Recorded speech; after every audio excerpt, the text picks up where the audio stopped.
जय श्री श्याम, जय श्री श्याम, जय श्री श्याम। आज की जो वीडियो है बड़ी ही महत्वपूर्ण होने वाली है, हम सब के लिए बड़ी ही रोमांचक होने वाली है, क्योंकि चुराहा को सब जानते हैं।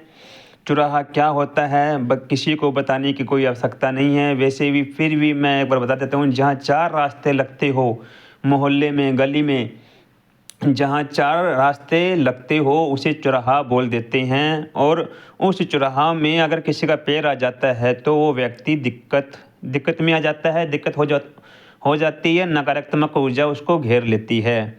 और आज का जो वीडियो है, आज इसी पर ही हम चर्चा करने वाले हैं, इसी की जानकारी हम आपको देने वाले हैं।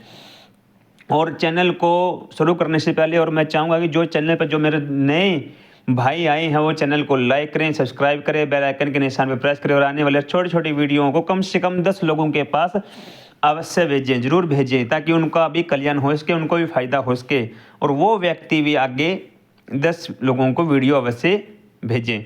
तो आइए शुरू करते हैं कि सबसे पहले कि जाने अनजाने में अगर चौराहे पर अगर आपका पाँव आ जाता है तो क्या करना चाहिए और क्या क्या नहीं करना चाहिए, और ये उपाय करते ही आपको लाभ पहुंचेगा। नकारात्मक ऊर्जा खुद ब खुद आपको छोड़कर चली जाएगी, जहाँ से वो आई है वो वहीं पर ही चल जाएगी।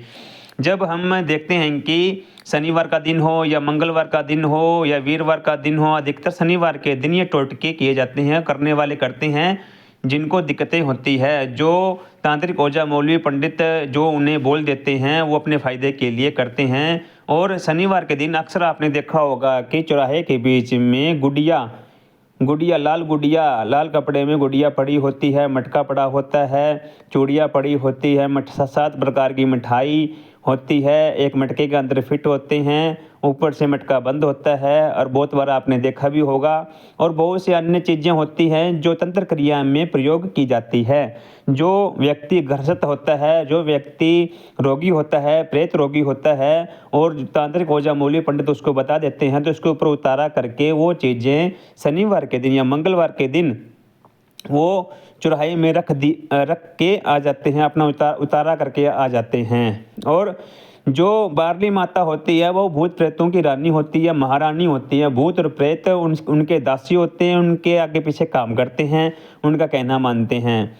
और जो जैसे कि मान लो जाने अनजाने में अगर व्यक्ति मोटरसाइकिल पे जा रहा है या पैदल जा रहा है, जाने अनजाने में मोबाइल में ध्यान है उसका, या किसी बात में खोया हुआ है, उसको ध्यान नहीं आगे चुराया है, अगर उसका जाने अनजाने में भी उसका पैर लग जाता है तो वो जो नकारात्मक ऊर्जा होती है वो उस व्यक्ति जिसको जो प्रेत रोगी होता है, जो उतारा करके जाता है, उससे हटकर जिसका पैर लगता है उसके ऊपर वो आ जाती है और उसको फिर वो दुखी करने लग जाती है। जो प्रेत रोगी होता है वो ठीक हो जाता है, जिसका पैर लगता है जाने अनजाने में, और जो मोटरसाइकिल पर भी होता है उसका टायर लग जाता है, तो जाने अनजाने में वो उसके सिर से उतारा करने से वो जिस व्यक्ति का पैर लगता है वो उसके सिर पर आ जाती है।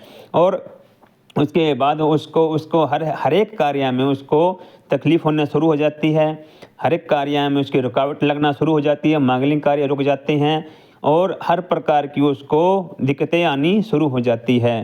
क्योंकि ये जो चौराहे वाला जो तंत्र होता है ये बड़ा ही पावरफुल तंत्र होता है और बहुत इसका तंत्र कभी विफल नहीं जाता। जो व्यक्ति चौराहे में जो ये तंत्र करता है वो व्यक्ति तंत्र करता है, जो व्यक्ति ठोकर लग जाती है वो उस व्यक्ति का जीना मुश्किल हो जाता है। कोई माने या ना माने, ये 110% उपाय है मेरे भाई, ये सच्चाई है, ये बिल्कुल सच्चाई है। और जो व्यक्ति अगर जिसका पैर लग जाता है तो वो उसको क्या करना चाहिए, उसको ये करना चाहिए कि उसको सबसे पहले तो उस बारली माता को नमस्कार करना चाहिए। उसके बाद वहाँ पर खड़ा होकर कम से कम 3 बार बोल दे। अगर उसको आभास हो जाए कि उसका दिमाग, इसके क्या क्या लक्षण होंगे, अगर कोई नकारात्मक ऊर्जा आपके सिर पर आ रही है, अगर आपको अनुभव होंगे तो क्या होंगे। सबसे पहले तो ये आपके सिर को पकड़ेगी, सिर को भारी कर देगी, आपका सिर को सुन्न कर देगी, सोचने समझने की शक्ति बिल्कुल क्षीण कर देगी, आपके शरीर भारी हो जाएगा, आंखें भारी हो जाएगी, आपको चिड़चिड़ापन हो जाएगा, आपको गुस्सा आना शुरू हो जाएगा, आप छोटी छोटी बातों पर घर पर आके चिल्लाने चीखना शुरू कर देंगे, बेमतलब की बातों पर लड़ाई होना शुरू हो जाएगी। और अगर मैया बीवी आपस में बैठे हैं तो चिड़चिड़ापन हो जाएगा, बहुत ज़्यादा चिड़चिड़ापन हो जाएगा, लड़ाई झगड़े का माहौल बन जाएगा, बहुत बढ़िया तरीके का माहौल बन जाएगा। क्योंकि जो नकारात्मक ऊर्जा जो आई है हमारी गलती के कारण, ठोकर लगने के कारण जो नकारात्मक ऊर्जा आई है वो आपके घर में आकर उत्पाद मचाएगी, पूरा उत्पाद मचाती है। तो उससे बचने का एकमात्र उपाय यही है कि अपने सर से 2 लौंग, 2 पतासे 2 लौंग लेकर अपने सर से उतारा, अपने क्लॉकवाइज अपने सर से घुमाते हुए बोलना है कि जो भी नकारात्मक ऊर्जा है जो मेरी गलती के कारण आ गई है या किसी तांत्रिक ओझा मौलवी पंडित ने भेज दिया है या किसी कारण आ गई है, तो वो अपने स्थान पर जाएं और वो जो पतासे होते हैं वो ऐसे मत फेंकें, वो किसी ऐसे स्थान पर छोड़कर आए जहाँ कोई भी किसी का पैर ना लगे और वो खुले स्थान पर छोड़कर आ जाए। जिसका को अगर जब आप खुले स्थान पर छोड़कर आते हैं तो वहाँ पर कोई ना कोई जानवर होता है, वो उससे खा लेता है, उससे आपकी तकलीफ़ थोड़ी कम हो जाती है। और अगर आपको फिर भी आपकी तकलीफ़ कम ना हो तो एक नारियल का पानी ले, बजने वाला नारियल का पानी ले और उसके अपने सर से घुमाकर उसे धोने में जाकर उसे रख दे। और ऐसे करने से भी आपको राहत मिलती है। और धोने की राख अपने माथे पर लगाएं और अपना थोड़ा सा उसको खा ले, थोड़ा सा नामात्र खा ले उसको। ऐसे करने से भी आपको जो प्रेत होता है वो भाग जाता है। और एक उपाय और बताने जा रहा हूँ कि आप सिद्ध कुंजिका का स्तोत्र का पाठ कर सकते हैं, संकल्प लेकर कर सकते हैं। 11 पाठ का संकल्प कर सकते हैं, 21 पाठ का संकल्प कर सकते हैं, 51 पाठ का संकल्प कर सकते हैं, 101 पाठ का संकल्प कर सकते हैं। जब आप सिद्ध कुंजिका स्तोत्र का पाठ करते हैं और मैया संकल्प लेकर करते हैं और मैया को बोल कर करते हैं कि ये हमारी दिक्कत है, ये हमारी दिक्कत आई है, कहाँ से आई है, जहाँ से आई है वहाँ पर ही चली जाए।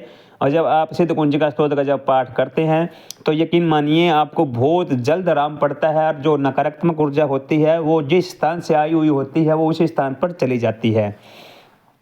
तो जाने अनजाने में भी अगर चौराहे में भी अगर आपको पैर लग जाता है तो अगर ये उपाय करते हैं तो आपको इससे सहायता मिलती है, लाभ पहुँचता है। नकारात्मक ऊर्जा खुद ब खुद जहाँ से आती है वहाँ पर चली जाती है।